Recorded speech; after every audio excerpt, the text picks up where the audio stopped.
Hoje vamos falar de uma grande vitória militar, um sucesso no resgate de cativos. Foi algo bem extraordinário e ousado, de forma que nenhum deles sofreu qualquer ferimento.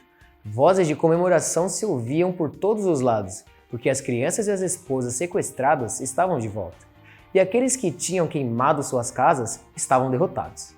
Assim foi a vitória de Israel sobre os amalequitas. Ei, peraí, tem mais! Parece mais uma saga com uma sucessão de acontecimentos, porque por outro lado o exército do rei Saul estava perdendo a guerra para os filisteus. Nesse dia foi o fim de muitos soldados israelitas, mas o triste fim de Saul, de seu filho Jonatas. Foi um jovem amalequita que trouxe a notícia a Davi.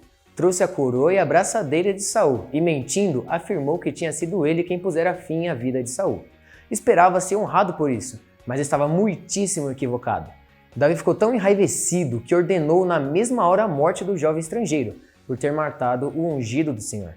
Depois chorou profundamente a perda do rei de Israel e de seu melhor amigo, Jonatas. Davi era um homem de Deus. Apesar de Saul ser seu inimigo, ele tinha respeito e amava Jonatas. Então, preparou um poema fúnebre em forma de canção para as pessoas de Judá nunca se esquecerem do grande rei Saul e disse que não se escutem Ascalon, para que não se exaltem sendo eles filisteus.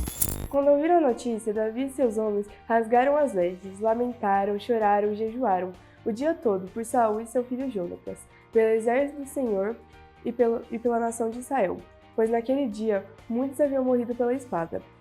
Segundo Samuel 1:11-12. Foi um jovem amalequita que trouxe a notícia a Davi. Trouxe a coroa e a braçadeira de Saul e, mentindo, afirmou que tinha sido ele quem pusera fim à vida de Saul. Esperava ser honrado por isso, mas estava muitíssimo equivocado. Davi ficou tão enraivecido que ordenou na mesma hora a morte do jovem estrangeiro, por ter matado o ungido do Senhor. Depois chorou profundamente a perda do rei de Israel e de seu melhor amigo, Jonatas. Davi era um homem de Deus. Apesar de Saul ser seu inimigo, ele tinha respeito e amava Jonatas. Então, preparou um poema fúnebre em forma de canção para as pessoas de Judá nunca se esquecerem do grande rei Saul e disse que não se escutem Ascalon, para que não se exaltem sendo eles filisteus. Vemos que a resposta de Davi não era algo natural do coração humano. Ele sabia que Saul era seu rival e que o teria matado se conseguisse. Já sabe o que aconteceu na sequência?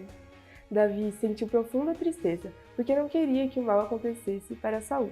Rasgou as suas vestes. Isso era evidência clara do amor e compaixão de Deus na sua vida. Num dos versos do seu poema, Davi revela sua tristeza pela morte de Jonatas, bem assim: como estou triste por você, Jonatas, meu irmão. Como eu lhe queria bem. Sua amizade era para mim mais preciosa que o amor das mulheres. Algumas pessoas têm usado esse texto para insinuar que Davi e Jonatas tinham um relacionamento homossexual.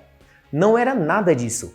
A amizade entre eles era tão forte e sincera que excedia o amor entre irmãos. E Jonatas? Lembre-se que ele abriria mão do reino por amor a Davi. Isso é abnegação completa, oposto do egoísmo. O que unia Davi e Jonatas era o mesmo amor e respeito por Deus. Tudo que Davi mais amava na terra foi tirado dele. O que isso seria para você? Para ele, foi um dos momentos mais difíceis. No passado, lutou com gigantes, outra vez derrotou grandes inimigos em batalhas. Teve que fugir muitas vezes de Saul. Estava se sentindo abandonado, com problemas de aliança com os filisteus, perseguidos pelos amalequitas. Estava quase à depressão. Neste momento, ele faz algo que só grandes homens fazem. Se humilha diante de Deus, e com aquela força, ele anima seus soldados e a vitória foi certa. Davi fortaleceu-se em Deus e disse: quando estiver com medo, confiarei em ti. O roteiro dessa semana traz também uma frase de Billy Graham, que diz: os anjos dão assistência aos servos de Deus em tempo de sofrimento e perigo. Sabe, Davi se tornou grande porque permitiu Deus agir no seu coração. E hoje, Deus ainda está disposto a fazer isso em nós. Quando confiarmos, Ele vai resolver nossas maiores dificuldades e vamos ter o mesmo espírito de Davi. Até semana que vem!